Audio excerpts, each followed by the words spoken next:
Midnight had passed. Michael Jackson sat awake in his bedroom at Carrollwood Mansion, his eyes burning with exhaustion, his mind refusing to stop, his body desperate for rest that would not come. It was past 12:30 in the morning, and the rehearsal footage for This Is It was scheduled to begin at 10. But right now, in the pre-dawn darkness of June 25, 2009, Michael was trapped in the nightmare he had known for months, chronic, unrelenting insomnia. He turned to Dr. Conrad Murray and made a request that had become routine. "Give me the milk," he said. He meant propofol, that white milky liquid that was the only thing capable of pulling him into unconsciousness. Murray did not refuse. He opened the vial, prepared the IV line, and administered the injection. Michael closed his eyes, but this time they would never open again, because what Murray did that night was not medical care. It was negligent homicide without the conviction. By the morning of June 25, 2009, the world would lose Michael Jackson, but the truth was darker. Michael had already been lost the moment that propofol vial was opened. If you want to understand how the greatest entertainer in history died at 50 years old, stay with us. Subscribe to the channel because what the court documents reveal about that night will challenge everything the media told you. The exhaustion had started months earlier, back when Michael announced the This Is It concert series at the O2 Arena in London. 50 shows, 50 nights of performance that would demand every ounce of physical and creative energy he possessed. At 50 years old, after decades of touring and the physical toll of vitiligo treatments, lupus complications, and the psychological weight of 2 trials, Michael's body was already running on fumes. But the insomnia was different. It was not just the inability to sleep after a show. This was chronic, clinical sleep deprivation that stretched across weeks and then months. Michael would lie in bed for hours, his mind racing through choreography, through stage designs, through the pressure of proving to the world that he could still deliver the magic that had defined Thriller, Bad and Dangerous. Sleep became an enemy he could not defeat. And when sleep refused to come naturally, Michael turned to medicine. The pattern began innocuously enough. Sedatives, sleep aids, medications that millions of people use without consequence. But for Michael, the standard prescriptions did not work. His body had built resistance over years of chronic pain management, over the psychological toll of media persecution, over the trauma of false accusations that had been litigated and dismissed but never erased from public memory. By the spring of 2009, Michael was asking doctors for something stronger. He was asking for propofol, and most doctors refused. They explained that propofol was not a sleep medication. It was an anesthetic used in surgical settings, administered only by trained anesthesiologists in hospitals equipped with ventilators, heart monitors, and crash carts. It did not induce natural sleep. It induced unconsciousness, and if something went wrong, if breathing stopped or the heart faltered, death could come in minutes.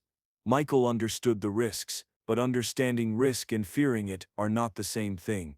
When you have not truly slept in weeks, when your body is screaming for rest and your mind refuses to grant it, rational thought begins to erode. Dr. Conrad Murray was not an anesthesiologist.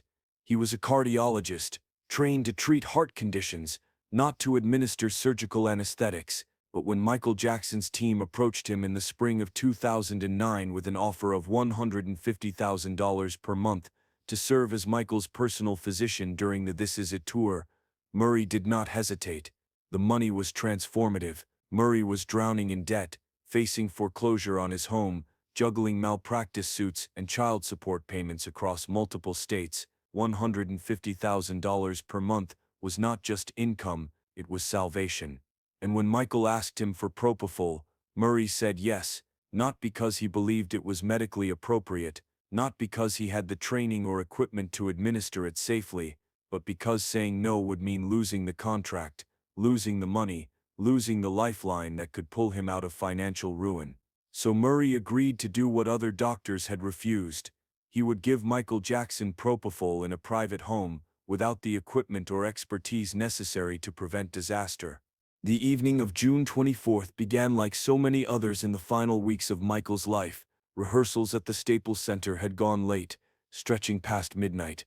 Michael returned to Carrollwood Mansion, exhausted but unable to sleep, his mind still running through the set list, through the staging, through the choreography that needed to be perfect for opening night. Murray arrived at the house and began the routine that had become standard practice. He administered a series of sedatives, lorazepam and midazolam, drugs intended to calm the nervous system and promote sleep, but they did not work. Michael remained awake, agitated, desperate for the rest that continued to elude him. As the hours passed and the clock moved toward dawn, Michael made his request. He needed the milk. He needed propofol, and Murray prepared the dose. At approximately 10:40 in the morning on June 25, 2009, Conrad Murray administered a 25 milligram dose of propofol to Michael Jackson via an IV drip. 25 milligrams was a relatively small amount, but in the context of the other sedatives already in Michael's system and without proper monitoring equipment, even a small dose carried enormous risk. Propofol works by depressing the central nervous system, slowing brain activity, reducing heart rate, and suppressing the body's automatic drive to breathe. In a hospital operating room, an anesthesiologist monitors these vital signs continuously, adjusting the dosage in real time and standing ready to intervene if breathing stops or the heart shows signs of distress. But in Michael Jackson's bedroom, there was no heart monitor. There was no pulse oximeter to measure oxygen levels in the blood. There was no ventilator to assist breathing if Michael's respirator system failed. There was only Conrad Murray, a cardiologist with no anesthesia training, who believed he could manage the drug safely because he had done it before without consequence. After administering the propofol, Murray later claimed that he stayed with Michael, watching him as the drug took effect, and his breathing settled into the slow, shallow rhythm of unconsciousness. But phone records tell a different story. Between approximately 10:40 and 11:51 in the morning, Murray made and received multiple phone calls from his mobile phone. He spoke with his girlfriend in Houston. He called his medical practice in Las Vegas. He sent text messages. He was not watching Michael Jackson. He was not monitoring vital signs. He was distracted, inattentive, conducting personal business while his patient lay unconscious with a dangerous anesthetic in his system. And during one of those calls, something went catastrophically wrong. Michael stopped breathing. When Conrad Murray finally noticed that Michael was no longer breathing, he did not immediately call 911. Court testimony and phone records later revealed a horrifying timeline. Murray discovered Michael unresponsive at approximately 12 o'clock noon, but the 911 call was not placed until 12:21. 21 minutes. In those 21 minutes, Murray later claimed he attempted CPR, performing chest compressions on Michael's body while also trying to administer rescue breaths. But the CPR was done incorrectly. Murray performed compressions on the bed, a soft surface that absorbs the force and renders the technique ineffective. He did not move Michael to the floor. He did not call for help. Instead, according to later testimony, Murray spent part of those 21 minutes gathering up medicine vials, hiding evidence, and making phone calls to his legal team. He was not trying to save Michael Jackson's life. He was trying to save his own career. By the time Murray finally instructed Michael's security staff to call 911, the window for successful resuscitation had likely already closed. The human brain can survive approximately 4 to 6 minutes without oxygen before irreversible damage occurs. After 10 minutes, the chances of meaningful recovery are almost zero. Michael Jackson had been without oxygen for more than 20 minutes. Even if paramedics could restart his heart, the person who had been Michael Jackson, the genius who created Thriller and revolutionized music videos, was already gone. The 911 call was chaotic and desperate. Michael's security guard, who had been summoned upstairs by Murray, frantically described an unconscious man who was not breathing. The dispatcher asked if the patient was on the floor. The guard said no, he was on the bed. The dispatcher instructed them to move him to the floor to perform effective CPR. But by that point it was already too late. Paramedics arrived at Carrollwood Mansion at 12:26. Just 5 minutes after the 911 call, they found Michael Jackson in full cardiac arrest. His skin cool to the touch, his pupils fixed and dilated.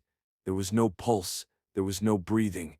The paramedics initiated advanced life support, intubating Michael and administering drugs to try to restart his heart. They asked Murray what had happened, what drugs had been given. Murray did not tell them about the propofol. He mentioned only the lorazepam. This omission was critical.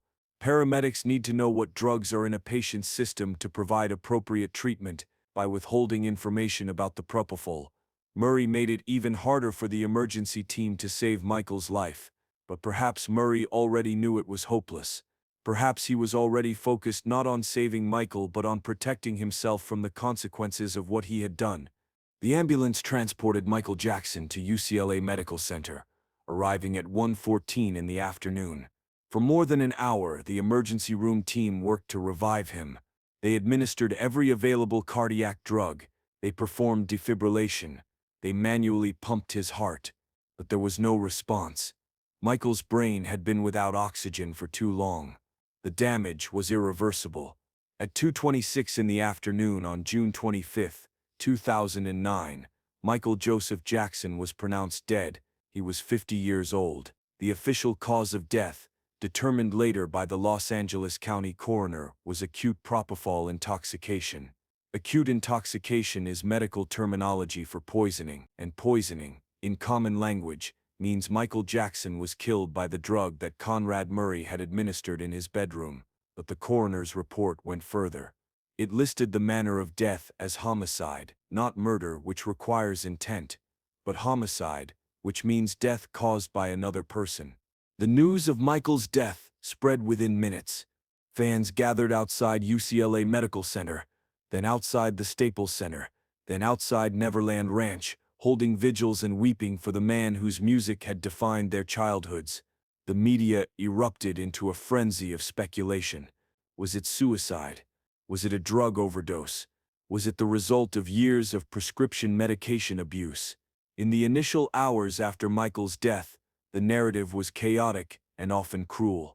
Some outlets implied that Michael had brought this on himself, that he was a troubled addict who had finally pushed his body too far. But as the investigation unfolded, a different picture emerged. Michael Jackson had not injected himself with propofol. He had not hidden drugs from his doctors or lied about his medical history. He had asked for help with a legitimate medical condition, chronic insomnia, and he had trusted a doctor to provide that help safely. That doctor, Conrad Murray, had betrayed that trust in the most fundamental way possible. Within days of Michael's death, the Los Angeles Police Department launched a criminal investigation. Detectives searched Carrollwood Mansion, seizing medical supplies, prescription bottles, and IV equipment. They found propofol vials in Michael's bedroom, confirming what Murray had finally admitted to investigators after initially lying about what drugs he had administered. They interviewed Murray, who provided a statement that was filled with inconsistencies and omissions. He claimed he had only given Michael a small dose of propofol. He said he had monitored Michael closely. He insisted that he had done everything possible to save Michael's life, but phone records contradicted his timeline.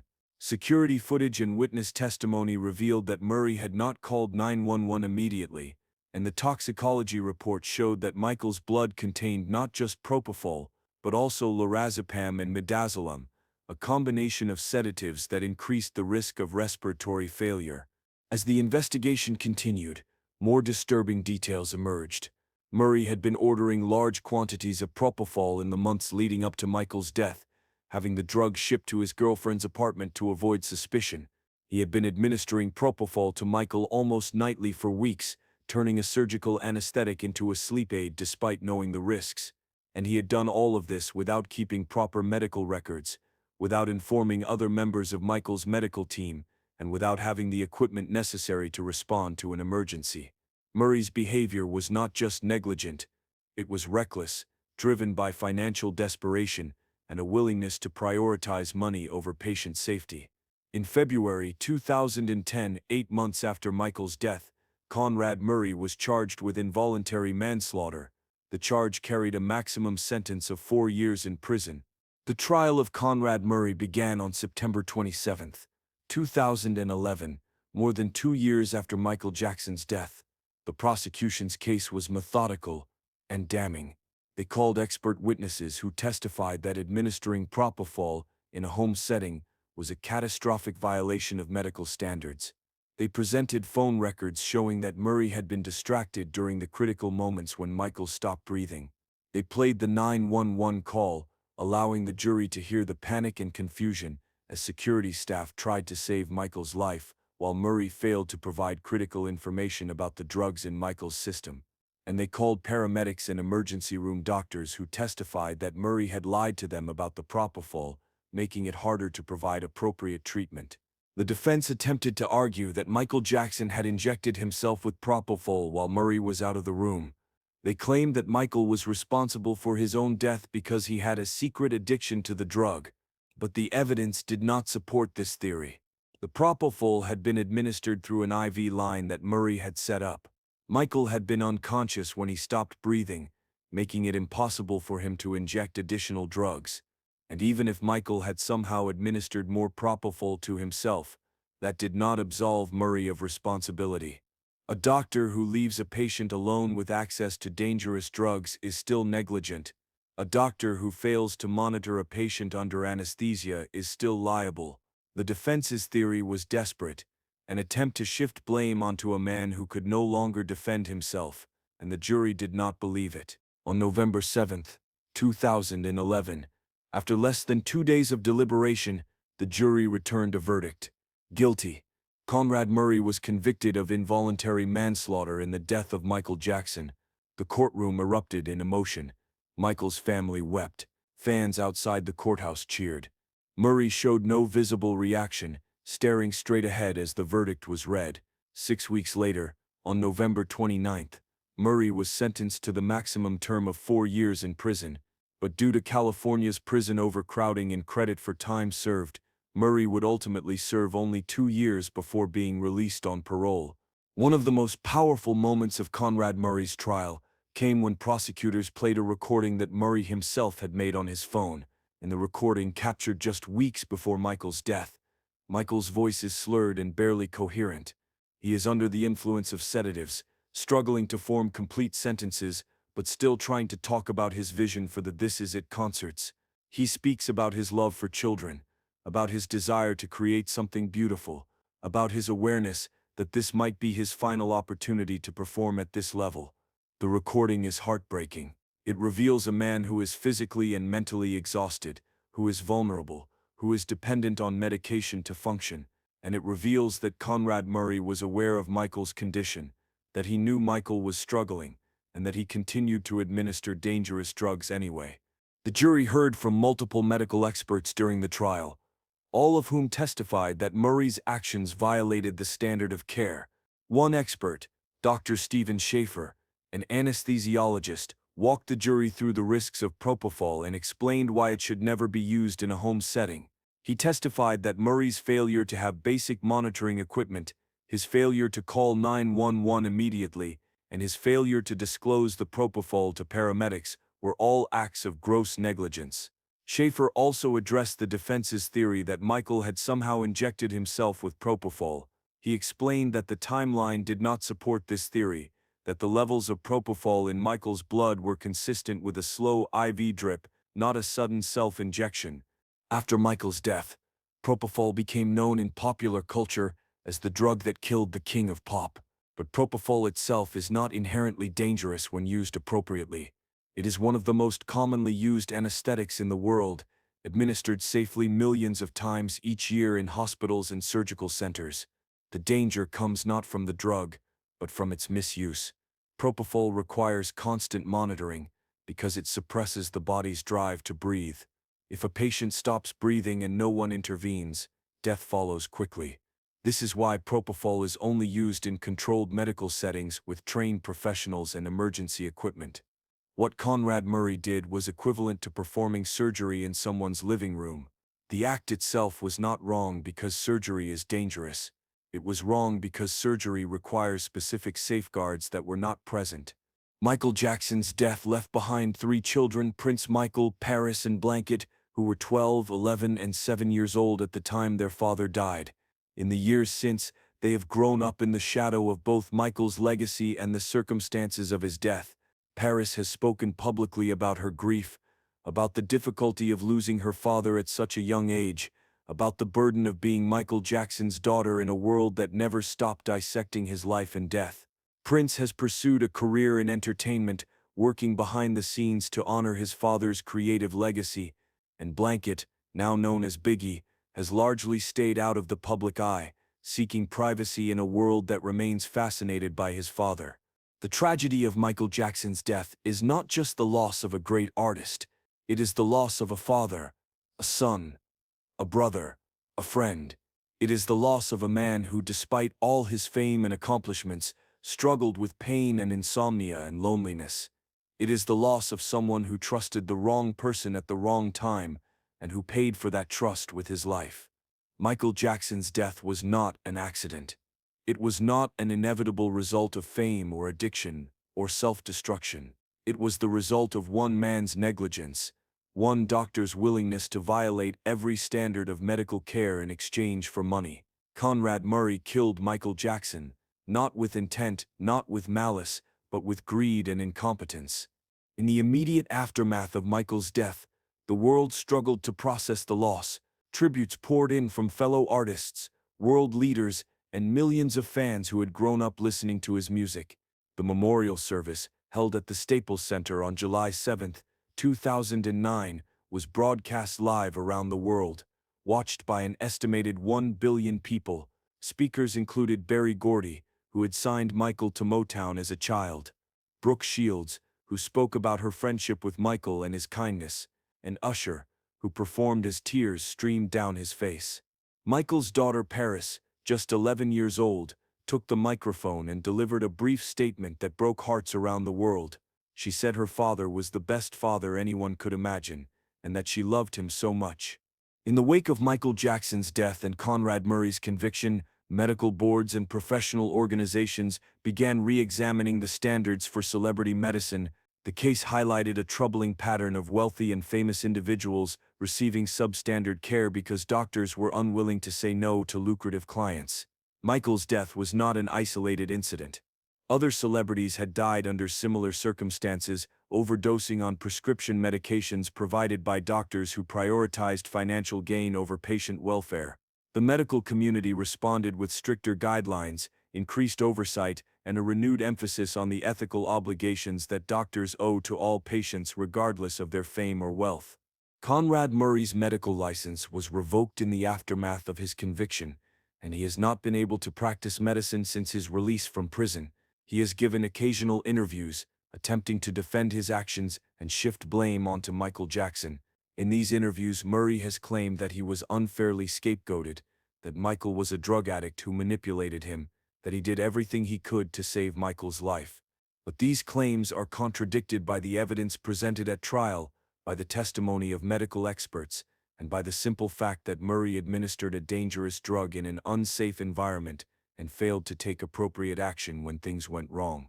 Michael Jackson's dependence on propofol to sleep was not simply a medical issue. It was a symptom of a much larger problem: the unsustainable demands placed on celebrities and the lack of support systems to help them manage those demands.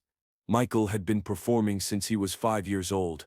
He had spent his entire life under scrutiny, first as a child star in the Jackson 5, then as the biggest solo artist in the world, and finally as a tabloid target, whose every action was dissected and criticized. The pressure was relentless. And over time, that pressure took a physical and psychological toll. Chronic insomnia was not a character flaw. It was a predictable result of decades of stress, trauma, and overwork. Today, more than a decade after his death, Michael Jackson's music continues to reach new generations. His influence on pop culture, on music videos, on performance art, is undeniable. Artists from every genre cite him as an inspiration. His songs remain fixtures on radio and streaming platforms. And the moonwalk, the fedora, the single glove all remain iconic symbols recognized around the world. But for those who remember June 25, 2009, there is always a shadow over the celebration. The knowledge that Michael's death was preventable, that he should still be here, that he was taken too soon by a combination of negligence and greed. On June 25, 2009, the world lost Michael Jackson, but the circumstances of his death offer lessons that extend far beyond one man's tragedy. They remind us that fame does not grant immortality, that wealth cannot buy safety, that trust must be earned, and that when it is betrayed, the consequences can be fatal. Michael Jackson's story ended in a bedroom in Los Angeles, with a doctor who valued money more than life, and a patient who paid the ultimate price for that greed. It is a story of talent and tragedy, of dreams deferred and promises broken, and it is a story that more than a decade later still demands to be told.